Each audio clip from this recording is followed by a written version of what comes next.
A pleasure to be here with Minakshi Thakur. Ma'am, welcome to the Kolkata Literature Festival.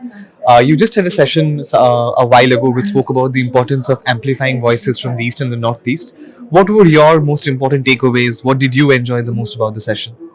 I enjoyed that there were five speakers all speaking different languages. I mean, two of us spoke in English, three of us, and Manoranjan Das spoke in Bangla, and then there was Chudain who spoke in Hindi. So I think that's the beauty of it. That's the beauty of the world of translation. That all of us speak different in different voices, in different languages, but we connect immediately.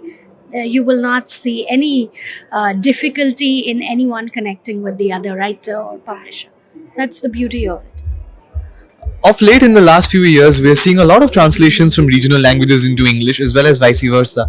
Would you say that we are going through a boom in translation when it comes to Indian literature? Yeah, most definitely. The spotlight now is on translations from Indian languages to English.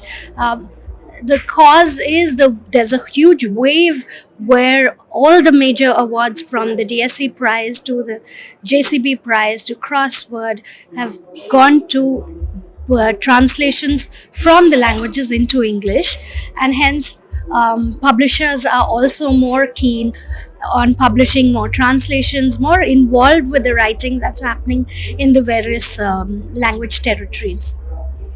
If we talk about your work, you've written poetry in English as well as Hindi, which is not something that a lot of writers are doing at present. So tell me the challenges of writing poetry in different languages. And often what happens is, even if somebody is writing across languages, they tend to think in one language and then write in whatever they're writing for. So does that work for you as well?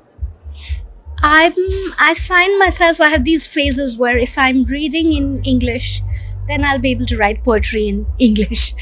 And if I'm reading more in Hindi, then it's easier for me to write in Hindi. That's what I've observed myself. Poetry is a preferred form for me because I have a very demanding day job, and very little, whatever little time I can steal away from my work, I'm able to write. You can write poetry even when you're in a cab, so it just comes to you on its own. While if you're writing prose, you have to sit down and just focus a little more. So yeah, I that's how I write. If I'm reading more in English continuously, it just then I start thinking in English more. I find myself thinking in that language that much more. So what are the genres of poetry or the other subjects and ideas that you want to address in your future poetry that you've not yet been able to do? I've been writing very little actually, but I'm deeply interested in Indian classical music because I've been a practitioner for a while. So I think I want to, whenever I have a chance, I would like to explore that through poetry. Wonderful. Thank you so much, ma'am. Have a lovely time at KLF.